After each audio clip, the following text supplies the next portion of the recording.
Hey, hi everyone. Welcome to your show, E-Copy with Expert. This is Ranmay here, your host for today's episode. And today we have Simon Daly, who's the director at Grow Traffic with us. Hey, Simon. Hey, thanks for having me on. Great. Simon, thank you so much for taking your time and doing this with us. And your journey, Simon, in marketing has been a fascinating evolution from database marketing to becoming a leading SEO consultant. So, just wanted to understand, how did your early stage experiences shape your approach to the digital landscape, and what pivotal moments led you to specialize in SEO? Yeah, sure. So I started out working for a marketing agency 20 odd years ago. We actually controlled the database marketing for Mercedes-Benz for their trucks and their van marketing. So 20 odd years ago in the UK, very little, especially in kind of automotive marketing, very little was done online. There was a lot of physical publications going out. There's a lot of kind of looking at databases, finding the right cut of data, sending it out, then understanding the interaction rates with that piece of content. So often you do things like include a voucher on a piece of paper that people would return, so you'd be understanding your return rate, and then aligning that to the successes that the salespeople were having in terms of actually setting up meetings to discuss fleets and vehicle purchases and all that type of stuff. And yeah, that went on for a number of years. And then I started doing some PR actually through the same agency for Isuzu trucks in the UK. And when we started doing that PR, I started to notice how the links that I was building at that time through that PR were having an influence on the rankings of their website. It was that obvious how it was affecting things. And bear in mind, this is the best part of probably not quite 20 years ago now, but 15 years ago. It was a different world. But yeah, that's what got me into kind of SEO, got me learning about it, got me reading about it, starting to implement it for the clients that I was working with at the time. And then I moved to a business that sold, still in the automotive industry, but I was the brand manager actually at that time for a company called We Buy Any Car, which is like a national brand in the UK. It's a technology business. It uses technology to understand how much a used vehicle should be worth, offer a price on it based on various algorithmic factors, and then you bring it to a physical location and somebody will buy it off you. And we did loads of stuff with them, but it was in that environment that I started doing C as well, so a bit of paid search, which again it's the other side of search marketing, but again reinforced everything that I was doing with my kind of SEO hat on as well. And then from there progressed into kind of more agency side, more digital agency, dedicated digital agency roles. This was at the time when businesses were coming online. They often had one rubbish website that was built in Flash and didn't do anything. And they were just those good practices, best practices of search engines, best practices of the internet, if you like, were just starting to come in. And we were rebuilding often the second website for a business because they built the first website in the early 2000s, didn't really know what it was supposed to be doing.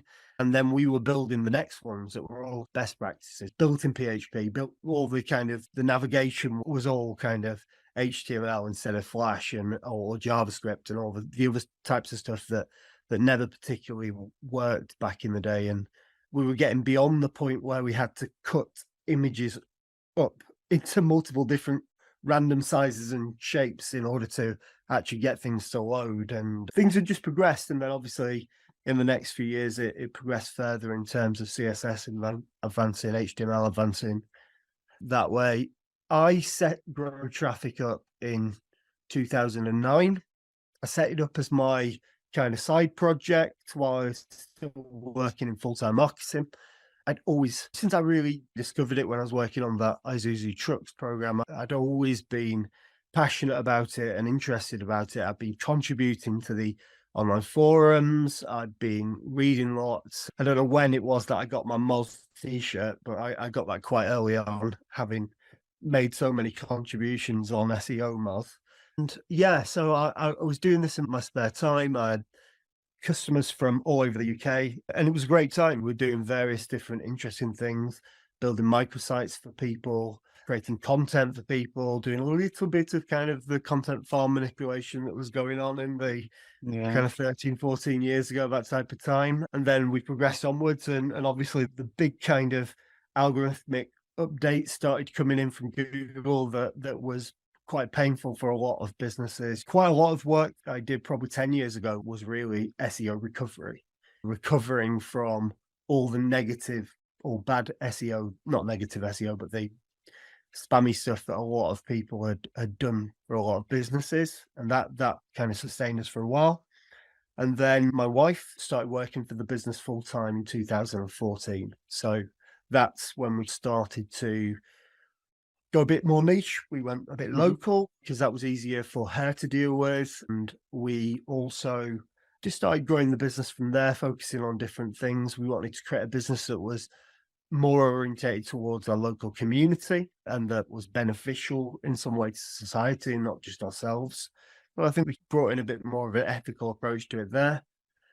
Then, oh God, then when was it? 2000, another director joined the business, and we decided at that point that we were going to not run it as we had done, which was with ourselves in the business generating the work and then having a bank of freelancers around the place that would do the work for us, but rather we build an internal agency ourselves, and that's what we did. So we got up to 12 employees. When was that? About a year and a half ago, something like that. So that's the size and scale that the business has got up to. We're in the process of buying a building now. We're buying, it's an old Church of England church. We've been buying it for a while, but we're about to convert it into an office for Grow Traffic, and also we're going to create like a digital hub in it. So we'll have some like-minded businesses in there. So maybe videographers, some developers who do things that are a bit more techy than we do, and then other businesses that are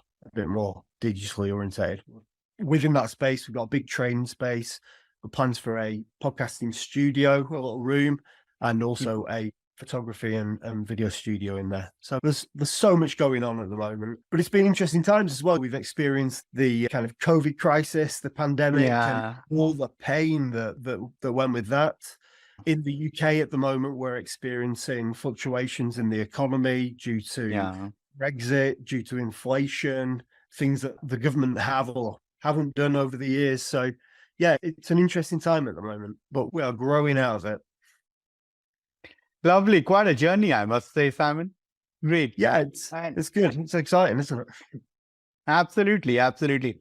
And then, Simon, juggling roles between writing articles to selling display advertising, that's quite the content creation adventure you can ask for. So, what storytelling lessons did you learn during that time? And then how do you weave those lessons into today's content strategies? Yeah, I have several different key people within my journey, if you like, that their advice about writing content always comes back to me at various times. So I remember when I worked at the automotive marketing agency, they also owned a publication called Professional Van and Light Truck Magazine. And the editor there, he crafted the way that I write content. He used to always give me feedback on it. And there are things that he used to say to me about the way I've been taught to write in school and university. And he used to correct it, reduce the length of my sentences, made everything much more snappy, a bit more concise. Over the years, I've adapted that further, but then also working with various marketers that I've worked with that have instilled things about features and benefits and talked to me about how to use fear and greed as a kind of methodology for getting people on, as well as looking at wants and needs and desires and all that type of stuff that kind of flows in, but specifically structuring things as well in terms of how to get somebody through a piece of content and get them to actually take the action that you want them to take at the end of it is so important. But then also, I suppose I've done branding as well. So branding has been a part of my marketing journey. And I'm, as many people would tell you, I'm so focused on ensuring that branding shines forward from pieces of content that I'm involved with. But also in the culture that I develop for businesses, I'm really focused on creating a kind of unique brand language for every business that I work with, and being able to talk about the story of that business and through the branding that we're putting out there. So, for example, an example in Grow Traffic is we call the members of the team, we call them Growfos. And the reason Grow Traffic, but what we did was we put a poll out on Facebook, I think it was, over the years, and somebody suggested it, and then we got people to vote for it. And that's just one indication of how things get stuck and become part of that journey, part of that story, part of the brand history. And I think it's really important that you do develop those things and remember them, and you're able to incorporate them. From an SEO perspective as well, when we think about SEO and the importance of being able to demonstrate your experience, your expertise, authority, trust, and all the rest of it within content, you need to be able to show, I've been there, I've done it. This is my thought process on what's happened, because that's what AI is going to struggle to be able to replicate. Not actually need somebody on the ground who has, I don't know, hung a door and knows what happens if you get splinters in your finger from doing it. I don't know. It's a rubbish example, but you don't, it's the type of stuff that perhaps an AI will struggle to replicate. I think that's really important to weave into content. Right. And with AI becoming more ingrained in our digital experiences, how do you foresee content personalization evolving? And what strategies would you suggest marketers adopting in days to come? Because we happened it by the storm last year around the same time, and exciting times ahead for sure. Every day is a new day. But how do you think the market should adopt? Do you use AI in your day-to-day life, or is it for you? I use AI in my day-to-day life. Yeah. I've been using it every single day since December last year, basically. Yeah. I use it for all sorts. I use it for helping me generate content. I use it for writing plugins for WordPress. I've used it for, I run basically all of my reports through it. I've been thinking about strategies, getting it to help me develop things. I think it's a really valuable tool. I wouldn't want to, and I'm not against anybody using AI to generate content. I just don't want to see anybody just go into AI and saying, produce me a piece of content with this title, and then thinking that that's it. Right. Because it's not, it's that next stage. It's the prompt engineering side of it. How do you go in and say, I want this, and then say, great, you've done that. Now give me, how do we improve it? What's the next thing that we need to do? Find me references to that. And you can quite often with AI have spent hours crafting a piece of content that potentially you could have written in that same amount of time. So I think there's an understanding that if you use it properly, it's a tool that will be beneficial. It's just not solely relying on it. And I'm always conscious that there are certain quirks that it has in terms of the language that it uses, in terms of the way that it uses Yeah. punctuation, some of the characters that it uses within the text. And again, you don't copy it. You've got to use it as a tool. But it's been really great for things for us, various different things. And yeah, I'm looking forward to seeing where it goes now. So I'm enjoying using the pro version of ChatGPT, and pretty much have had that since they launched it. So I just, this morning, for example, I was helping somebody write a blog, and I took their blog content, put it into ChatGPT and said, please can you make me a photorealistic image that would support this blog? And it produced the image. Great. There you go. Put that on your blog post, because it's probably better than anything you're going to find. Absolutely. And then you also spoke about backlinks, Simon, earlier in our conversation. What would you suggest to anyone? Guest post versus niche edit. What is your go-to thing? Always guest posts for me.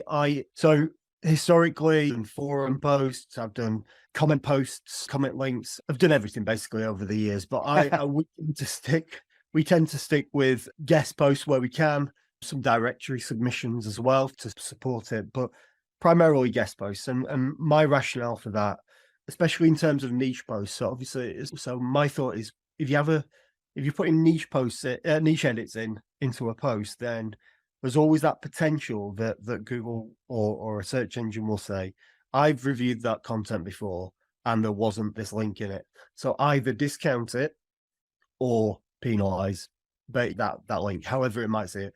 And maybe it doesn't do it now, but it could do in the future. And so that's the reason that I steer clear from niche edits. However, I know loads of SEOs that love them and swear by them. So I think my link building process is also informed by my experience in the industry. As was saying before, the things that happened 11, 12 years ago, 10 years ago, in terms of those Google updates, I have businesses where business owners were coming to me pretty much in tears because their business went over the course of a week or so that they had employees to pay, they had suppliers to pay, and the impact of the SEO that had been done for them over the years had caught up with them. And it was at that point that I always said, we don't do that. We do it very ethically.